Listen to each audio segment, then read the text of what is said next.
هقول لكم على سر خطير. عمركم عرفتوا ان مخكم هو اللي بيبقى محتاج الاكل مش بطنكم؟ تعرفوا ان مخكم علشان يفضل صاحي وذكي ومصحصح كده ومركز لازم تاكلوا اكل صحي.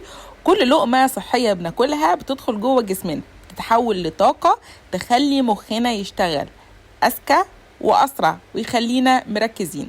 طبعا في ناس كتير ما تبقاش عارفه ان المخ بيبقى محتاج اكل صحي، وان الطاقه اللي جسمنا بيحتاجها المخ بينتجها عن طريق الاكل اللي احنا بناكله. وفي ناس كتير قوي بتقضي الاكل اي لقمه وخلاص، اي اكل من بره وخلاص، مش مهم يبقى اكل صحي، مش مهم يبقى اكل معمول كويس او في منطقه امنه ومضمون، لا بياكلوا اي اكل وخلاص. بس الحقيقه ان انتوا علشان تبقوا مركزين ومصحصحين وتبقوا عارفين انتوا هتعملوا ايه ومخكم يختار اختيارات صح وسلوكياتكم تبقى صح، لازم تاكلوا اكل صحي.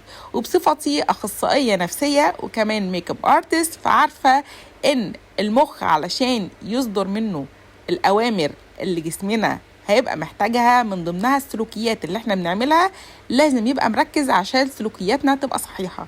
فعلشان كده خدوا بالكم من اكلكم وحاولوا تاكلوا اكل فيه بروتين وخضار وتبقوا مركزين قوي في اختيار اكلكم. وما تنسوش بقى تشوفوا الوصفة الجميلة اللذيذة اللي انا بعملها دي علشان دي هتغذيكم جدا.